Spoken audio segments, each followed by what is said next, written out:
Next, I'm going to read to you a short biography of the incoming commander.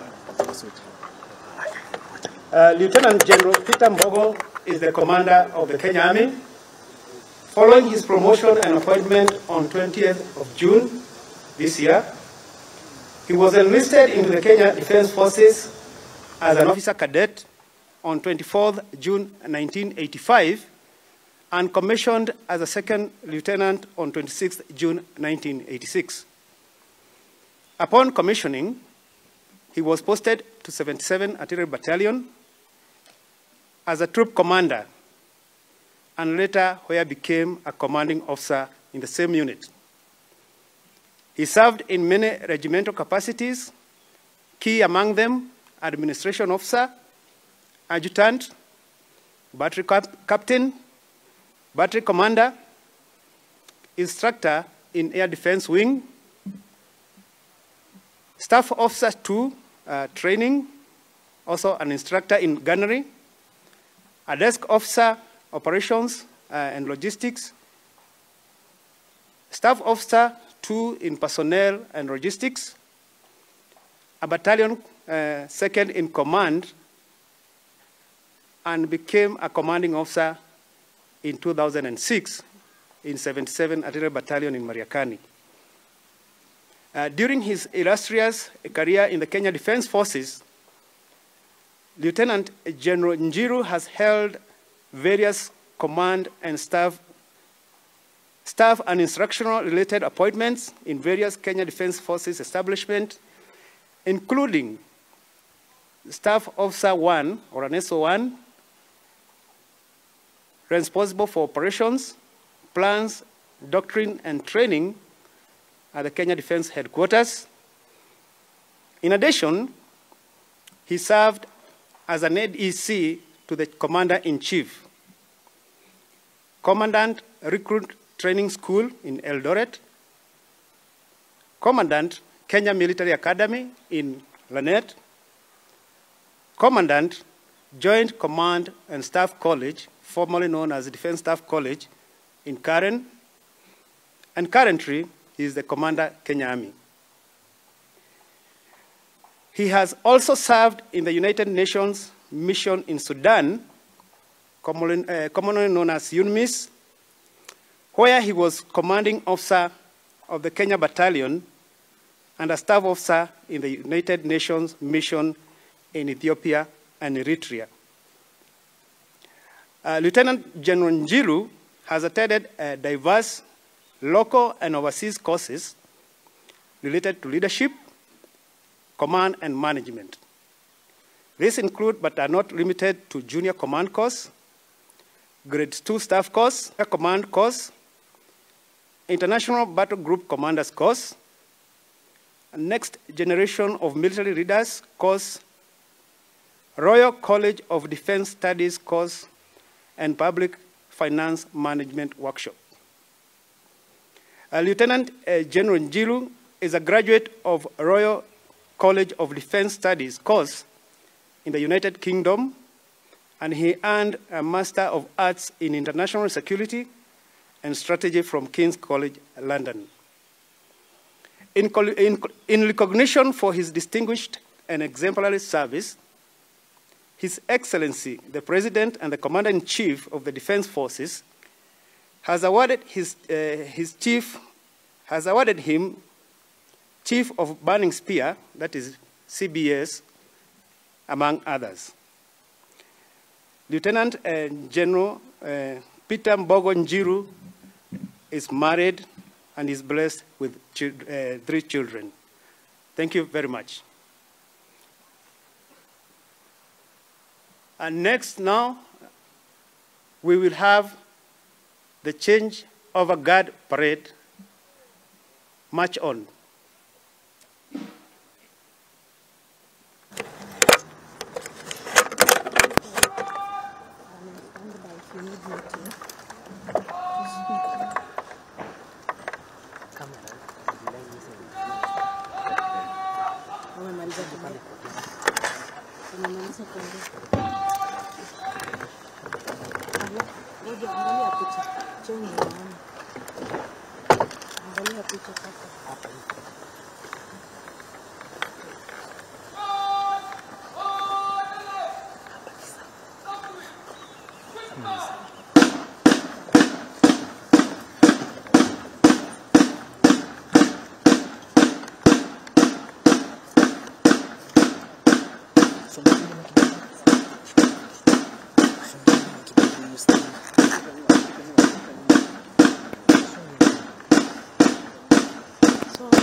Gardens, the headquarters of the Kenya Army.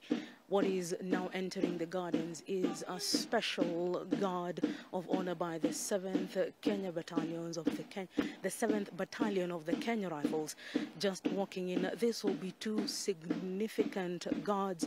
One will be an old one for the retiring general, and another a new guard for the incoming general, Lieutenant General Peter Mbogo Njiru, who is taking over as the new commander of the Kenyan Army, having served a stellar career from rising from the ranks of second lieutenant in the artillery corps of the Kenya Army, and they are just getting ready and set to continue with these guards and taking cue from their leaders and just prepping themselves to be able to undertake this important responsibility this day. So both commanders will walk down this particular aisle that has been created for their honor this afternoon. And just before we continue, let's just listen into this breather a bit.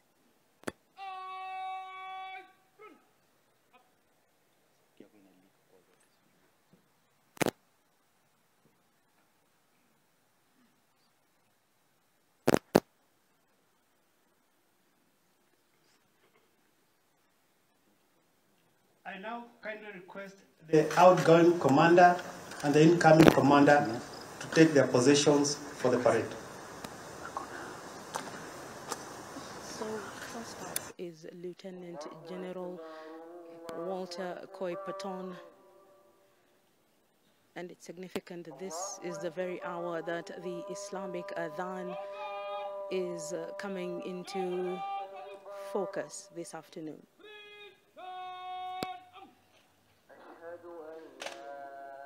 There they go.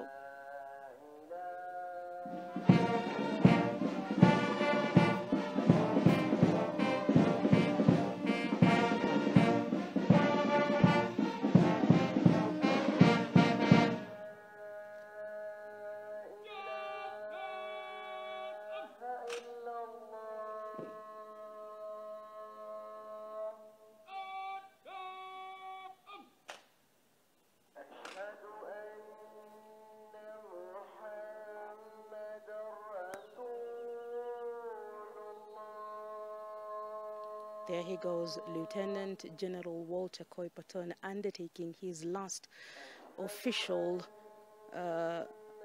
guard of honor.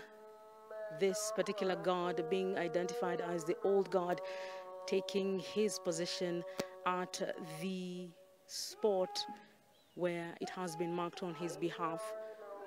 Now it's the turn for the Lieutenant General Peter Mbogo Njiru to inspect a new guard and the officers there.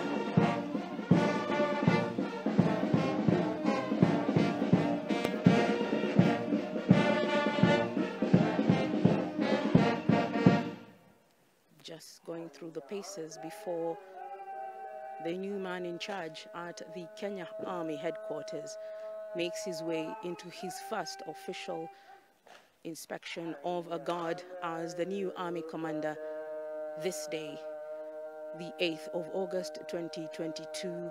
The man himself, having served in various capacities, going up into the artillery corps and rising up to the ranks as the new commander of the Kenya Army, taking his position there at the spot. The two gentlemen giving each other a sign of approval just before they hand over each other the flag of the Kenya Army. the regimental sergeant major of the Kenya Army there holding the commander now, the maroon flag. Will hand over the Kenya Army flag to the new commander.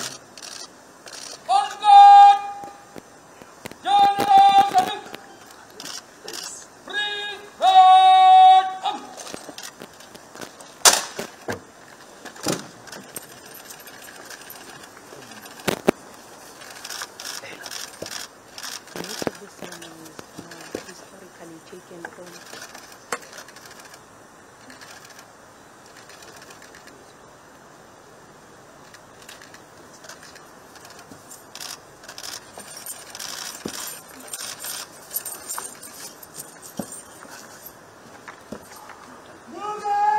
General Koipaton handing the Kenya Army flag to the new commander, Lieutenant General Peter Mbogo Njiru, in this significant ceremony that signifies the official handing over ceremony. And there we go, the old handing over to the new in a significant historical moment here, where the old general now leaves office, heading into retirement, leaving the mandate to the new commander of the Kenya Army, the largest service of the Kenya Defense Forces, with the largest number of troops and bases across the length and breadth of Kenya. The RSM takes over again.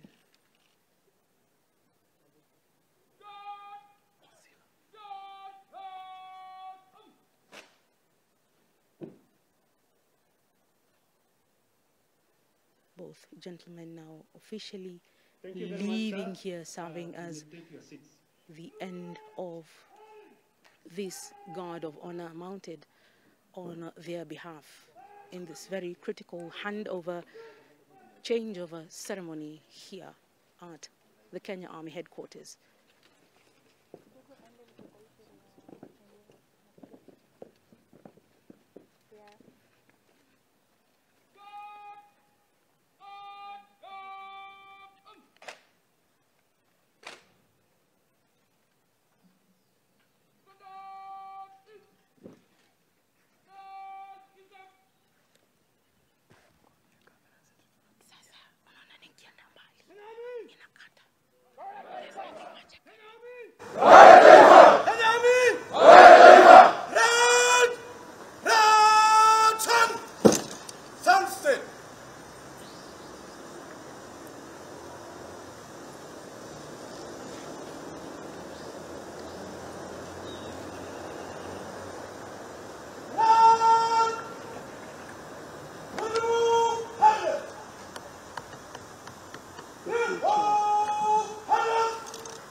Sir, we are almost winding up, and I will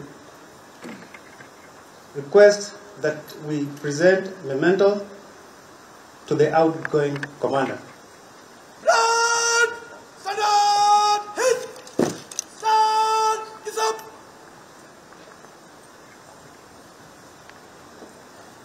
So with the officialities out of the way, it is time to say goodbye socially to the outgoing commander, Lieutenant General Walter Koipaton, who will receive gifts as part of bidding him goodbye as the guard stands here in wait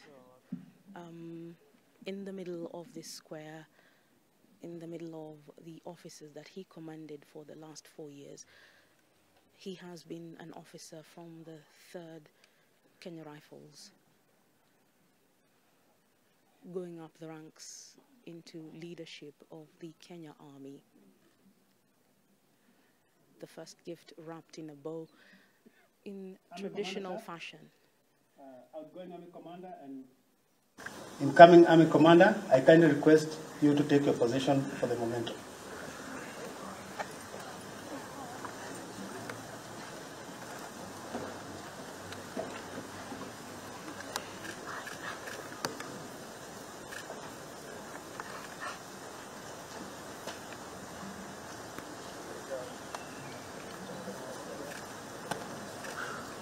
Sir, the incoming Commander Kenya Army, on behalf of officers and service members of the Kenya Army, presents this memento in commemoration of 40 years of your illustrious military service.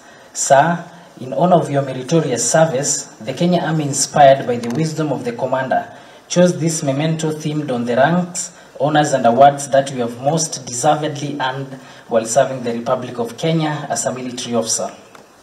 Sir, the memento features the following symbolism: your photo on the Kenya Army's ceremonial dress, framed with the Kenya Army maroon color, symbolizes a journey that began in the military on 14th May 1982, that you have studiously navigated all the way to the highest office in the Kenya Army.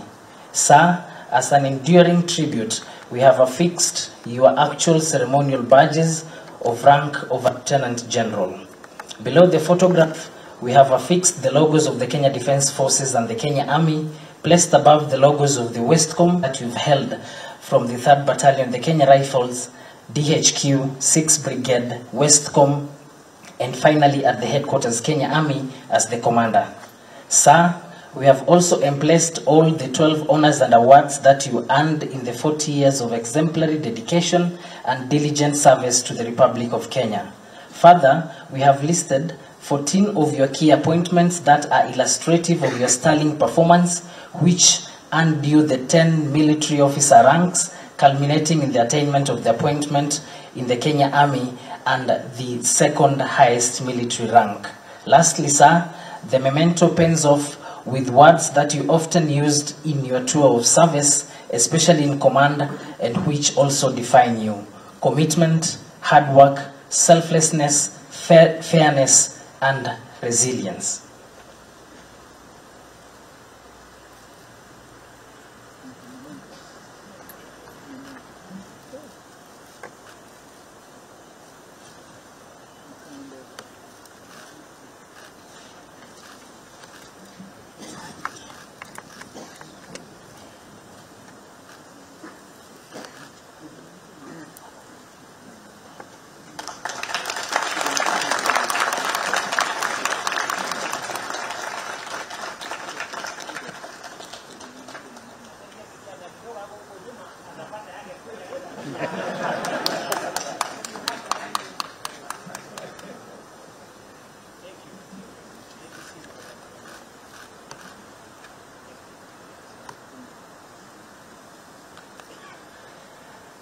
Sir, the next photo we are presenting you with was taken on 23rd March 2020 at Isiolo during exercise Sharp Barrel. This photo that has been drawn by hand on goat skin captures your sheer commitment in ensuring the soldiers are well trained and mission ready always.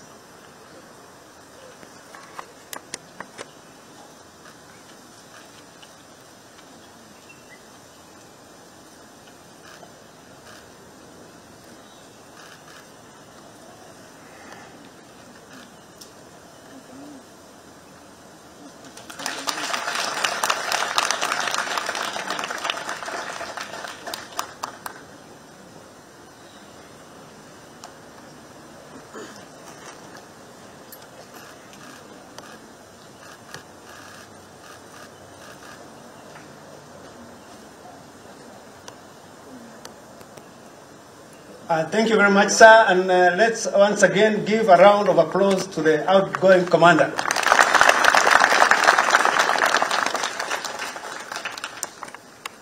Sir, this marks the end of our ceremony here. But before we depart, I would kindly request you to plant a commemorative tree as a sign of remembrance of this historic day. And you will be accompanied by the new Army Commander.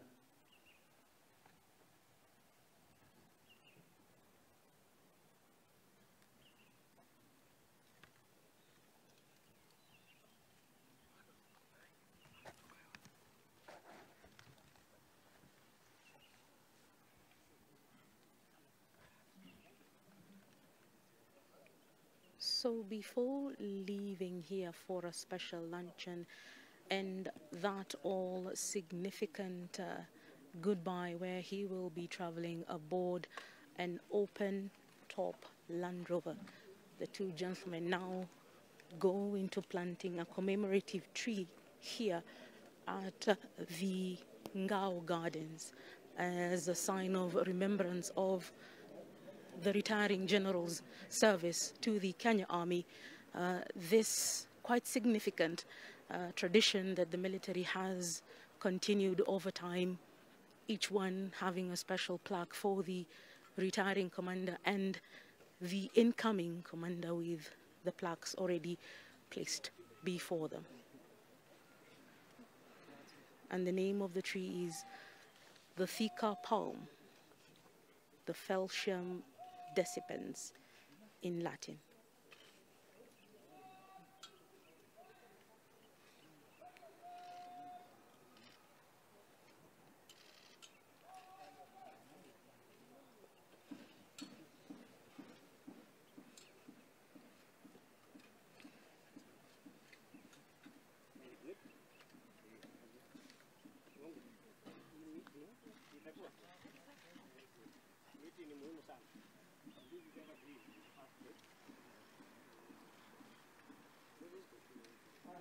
The last item on the program, as we break off, we have a session of photo session.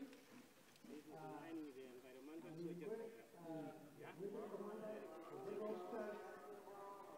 family members and the military voice and religion of Kenya to position themselves to demonstrate project content. For the family members and missionaries and religion, we give a praise. Thank you.